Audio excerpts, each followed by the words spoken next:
Hello, my name is Daniel Mart, and today I'm going to do kind of a different video. I usually don't do these type of videos here on my channel, but kind of wanted to do this because I've done this in the past as well with my plays and my movies. So in this video, I'm basically going to show you guys my collection of books when it comes to filmmaking or theater. For me as an actor and a director, I think it's always important to learn, always be learning, always trying to improve yourself. And one of the best ways to do that is through reading. Yes, you could always watch movies, and you'll obviously learn a lot of stuff, by watching movies, TV, etc. But I also think just like reading is another great way to learn. So yeah, like I've said, I've done this in the past with my movies, which at this point have become like a 100 special tradition. Basically, every 100 videos I post a movie collection update that's usually several hours long. The first one was about an hour and a half, and I think the second one was 2 hours long, give or take. So yeah, we'll see what happens when we get to 300. Maybe, I don't know, 2.5 hours. So I did that video, and then I've done another video with my plays, showing you guys at the time, my collection of plays. And to be honest, given how much it's grown since that last video, I should probably update that video too, or do another video like that. So yeah, again, this is gonna be just just for books that pertain to filmmaking, filmmaking and theater. I don't have that many books that pertain to it, to be honest. But I do still have a decent chunk, so let's see how long this takes. Again, like those two, like the other previous collection videos, I don't expect it to be an hour long. I think the play video was like half an hour, give or take. Besides the point. But I still have a decent sized collection, so let me just get started here with this. So the first one, funny enough though, even though this has nothing to do with plays, the first one kind of is a play. Really, it's a script for The Trial of the Chicago 7, the Netflix movie. Yeah, this is basically the script of the movie. Since it's the screenplay, the script, so it's basically written out like a play, as you can imagine. But no, first off, this is a great movie. I really liked it, and actually because of this, I found a Jerry Rubin book that I ended up buying. That I have in my collection of just books in general. Jerry Rubin is one of the characters in this movie, and he's also a real life figure. Definitely check it out. Check out the movie. Check out just the whole Chicago, the trial of the Chicago 7, that whole incident. And yeah, but no, it's a great movie, and that's what I picked up. I didn't even know they had this, to be honest, and I saw this and I'm like, yeah, hell yeah, I'm picking this up. So yeah, the next thing I have is The Filmmaker Says. These are basically quotes. Here says quotes, quips, and words of wisdom by several directors, famous directors. You have Scorsese, Kubrick, Spike Lee, George Lucas, Jonathan Demme. I'm just kind of flipping through it right now. Satyajit Ray, Robert Wise, Woody Allen, PTA, Paul Thomas Anderson. So yeah, I mean, just basically quotes that some of these filmmakers have said that are in regards to filmmaking, the filmmaking process, and yeah, it's a little fun thing to have here just for like some extra motivation that I go back to from time to time. Next up, I have a biography of Henry Fonda. Which Fonda is this? Henry Fonda, yeah. So yeah, this is a biography of Henry Fonda. Of course, 12 Angry Men, that's probably the role he's best known for. He also was in, not High Noon, it's a Sergio Leone movie. How the West Was Won? Was it that one, or Once Upon a Time in America? Once Upon a Time in the West? Right now I'm kind of off it in that regard, which movie it is. But yeah, no, one of the greatest talents of all time, one of the greatest actors of all time. So, of course, his biography, I had to pick it up. Next up, as I said, this is not just going to pertain to filmmaking. This is also going to be in regards to theater. I have In Shakespeare's Day, a unique portrait of Shakespeare's England taken from the private and public writings of Shakespeare's contemporaries. So basically, these are a bunch of people and what they thought of Shakespeare from people from the time of Shakespeare. So it's very interesting. I actually just recently picked this up. And yeah, you have a lot of people here just commenting it. Again, I haven't really gone through it, to be honest, but it's people here giving their thoughts on Shakespeare as a person and then some of his plays. So yeah, I haven't really gone through it, so I can't really tell you too much, but I thought this was very interesting, so I got it, picked it up.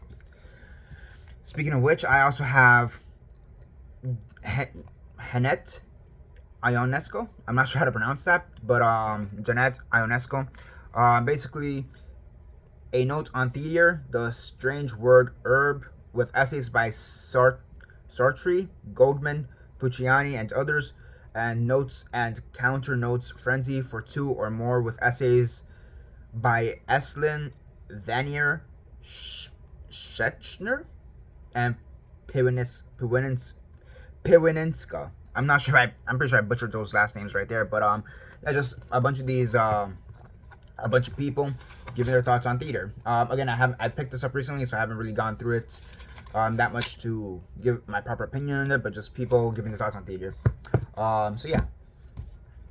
And next up I have Tragedy by F.L. Lucas, and basically series dramas in relation to Aristotle's Poetics, just people giving their thoughts on the Greek tragedy. So Catharis, Perpetua, Mimesis, plots, characters, yeah, again, this is more focused towards the Greek stuff, although it does have some Shakespeare here. Again, these 3 books here, 1, 2, and 3, I just recently picked them up.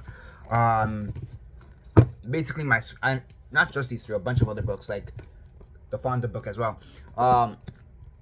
Basically, my school, they were giving away free books, so I took advantage and got free books. So yeah, that's actually part of the reason why my play collection has grown a lot. Should probably make that video soon as well, because yeah. Next up, you have mid-century drama. Again, similar to the other 3-4 books, picked it up for free, and this is just Laurence Kitchin specifically giving his thoughts on mid-century drama. And again, I haven't really gone through this that well to really go through it, but he does have interviews here that he's interviewed other people, such as Mikhail Kedrov, Rudolph Cartier, Peter Hall, Michael Bento, Shaylee Delaney, so a bunch of people here. Anybody here I recognize here? Peter O'Toole. Nice. So yeah, a bunch of people here. So yeah. Next up, this is basically the Hunger Games book, the Hunger Games tribute guide, basically kind of I guess you could say behind the scenes and extra bonus facts about the Hunger Games, the first Hunger Games movie, and I guess the first book as well. I picked it up around the time of the first Hunger Games, so yeah. Next up we have Who Was Walt Disney. It's one of these children's biography that I've had for like the longest time, and I still have it. So yeah, just a quick biography on who is Walt Disney. Okay, next up I have Marvel Comics, The Untold Story. So because this is Marvel Comics, this is going to be, this for the most part focuses on the history of the comic book side of Marvel, but towards the latter half of this book it does focus more on the film side and the start of the MCU, and when they had to sell the rights to Spider-Man, the X-Men, and Fantastic Four, for example, and all that stuff. So you do have some film history here in regards to Marvel, but this is mostly in regards for the comic side of Marvel, but still just had it here. Okay, next up we have Chris Stuckmann, the film's buff bucket list. And if you don't know who Chris Stuckmann is, he's a major movie reviewer, movie critic here on YouTube. One of the best, in my opinion, alongside Jeremy Johns. And yeah, he's also a filmmaker. He's actually currently, I think he's doing post-production on his first feature film, Shelby Oaks. He had one of the biggest campaigns on GoFundMe or Indiegogo, one of those two, in all of that website's history. And yeah, I can't wait to see where that movie goes. But in regards to this book, I basically bought this when it first came out, around 2015, 2016. And basically it's 50 movies from the years 2000 to 2015, 2016. Whenever current day was at that time. Was it 2015, 2016? 2015, because the last movie here is Star Wars Force Awakens. Basically some of the best movies between 2000 and 2015 that he thought that everybody should watch, and it's like top 50. So yeah, you have a bunch of great movies here that he discusses. Just to go over some of them, you have American Psycho, Unbreakable, Spirited Away, Minority Report, Last Samurai, Spider-Man 2, Shaun of the Dead, Casino Royale, Zodiac, There Will Be Blood, The Dark Knight, 500 Days of Summer, Inglourious Bastards, Inception, Toy Story 3, Avengers, Snowpiercer, Under the Skin, Edge of Tomorrow, Babadook, Mad Max, Fury Road, and Star Wars Force Awakens. That's the last movie here. So yeah, great book to have in my opinion. Next up I have Ultraviolet Movies, basically a history on Ultraviolet Movies, basically underground movies, and I guess the indie wave of filmmaking, you could say, because it talks about here about, I mean, even says it right here on the front, on the cover. It talks about Sam Peckinpah and Quentin Tarantino. So it basically gives you the idea of how underground cinema started. You have discusses Kubrick as well. So, you know, and specifically, you know, how, because of the, of course, ultraviolet movies, violent movies. So yeah, so it talks about that kind of aspect of filmmaking, and I haven't read the whole thing, to be honest. I've read like parts of it, and I found it really interesting and how to discuss it. So yeah, going along with that, we have the cult film experience. Similar to this one, it talks mostly about indie filmmaking and underground films and cult films specifically, and how they're made and the process behind them and what inspires some of these films. And with this specifically, just the culture behind cult films and how a film becomes a cult film.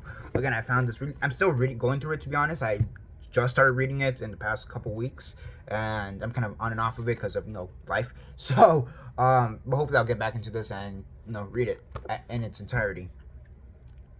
Okay, next up we have a biography for Peter O'Toole. We actually have two biographies for Peter O'Toole. Again, why do I have two biographies of Peter O'Toole? Well, again, free books at my school. So that's what it kind of boils down to. So I think this one was actually written by Peter O'Toole himself, if I'm not mistaken.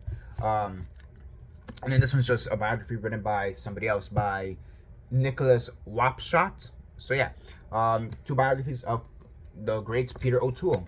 And if you don't know who Peter O'Toole is, Laurence of Arabia. That's the role he's best known for, Laurence of Arabia. Okay, next up we have Quentin Tarantino, FAQ. Everything left to know about the original Reservoir Dogs. So, yeah, basically a discussion with Quentin Tarantino has basically how Quentin Tarantino came to be. Has interviews with Quentin Tarantino himself, which I found really cool. So yeah, and it basically discusses his whole career from Reservoir Dogs up until Django Unchained, which is when this book was basically made. So it talks about all that, how he made it, how he made Reservoir Dogs, how he made Jackie Brown, Pulp Fiction, Kill Bill, you know, Django. So yeah, it talks all about the filmmaking process behind it, what his inspirations were, and of course, if you know Quentin Tarantino, you know he's one of the best. He's one of the most well-versed cinephiles, and when it comes to directors, I mean, him and Scorsese are probably like top-tier cinephiles of all time.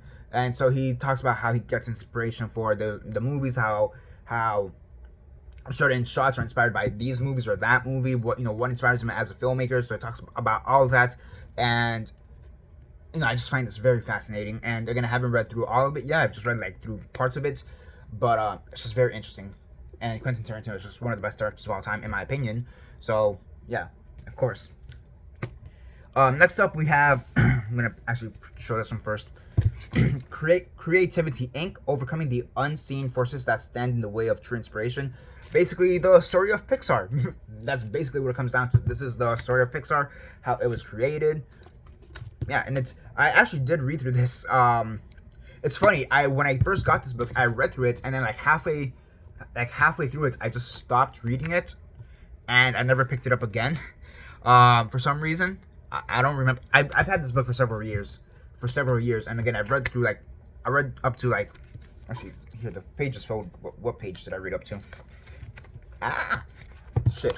Okay, so I read up to page 1. Nope. Where is it?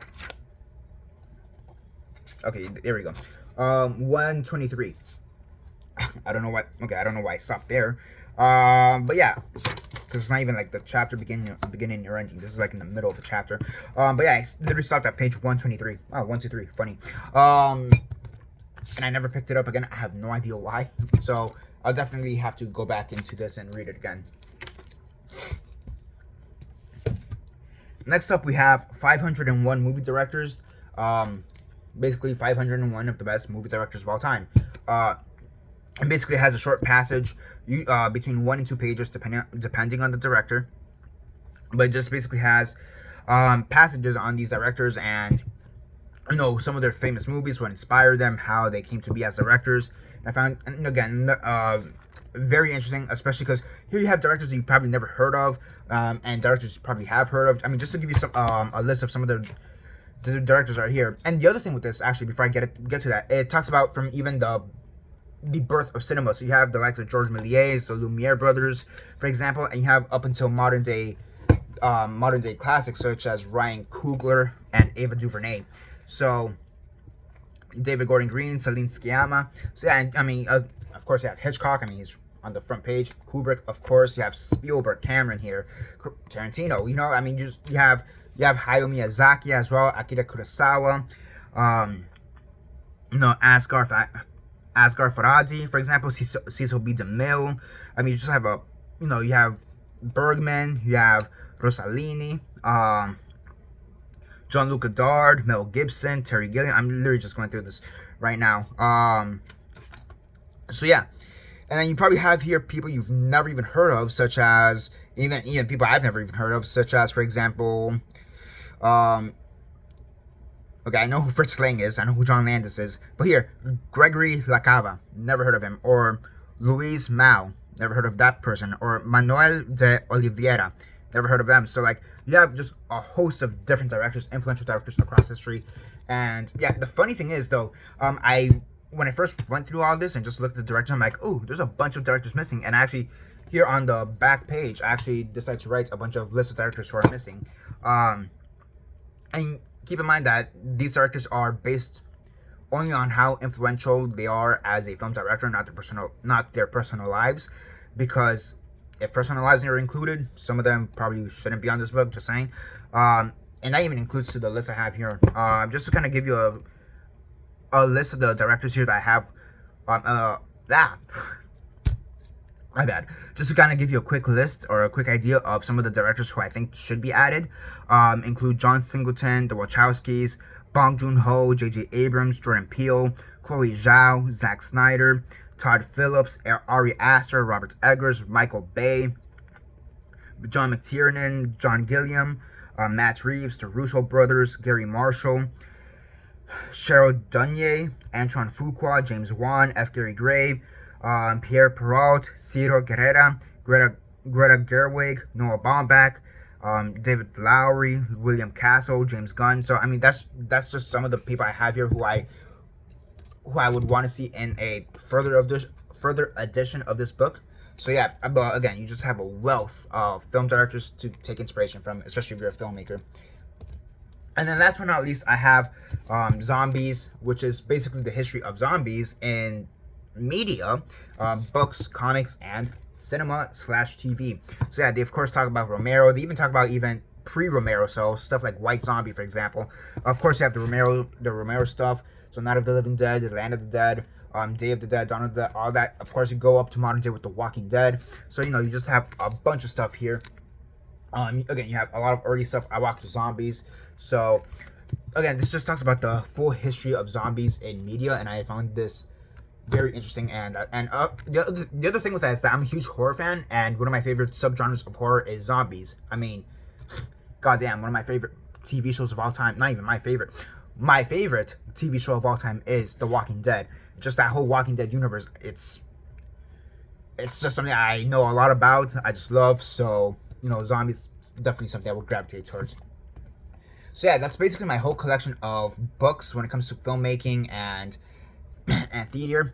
Like I said, like I said, I've done similar videos to this in the past when it comes to my movies and my plays. I'll probably have to do a play collection update, to be honest. It's pretty soon. So yeah, and again, I'm trying to expand right now. So in part, the reason I'm doing this video is because I kind of want to expand. I'm gonna be doing something different with the channel now. I'm gonna do a future video where it's gonna be like a channel update in the next week or so. But I kind of want to test the waters with this very fast, and yeah, I'll explain more in that channel update video. But again, I just want to very fast. I want to say that I kind of want to do something more similar videos to this, where I'm discussing film stuff or theater stuff, or giving my thoughts on film or anything like that. Just how I used to do back when the channel originally started. Again, I'll talk more about that in a channel updates video, because I do have some stuff in mind coming up, but that's gonna be further explained. But this is gonna be kind of like the intro to it, if you can say that, like an intro video to all that. So yeah, hopefully you guys enjoyed this video. If you guys have any more recommendations to any books I should pick up, definitely put that in the comment section down below. I'll leave I'll leave the title and the authors of all the books I have here down below as well, in the description section, in case any of you guys want to pick it up. And yeah, hopefully you guys enjoyed this video. Again, a channel update video is going to be coming relatively soon, so you guys could get an idea of what's coming up in the channel. And yeah, that's basically it for now. This is Daniel Mart signing off.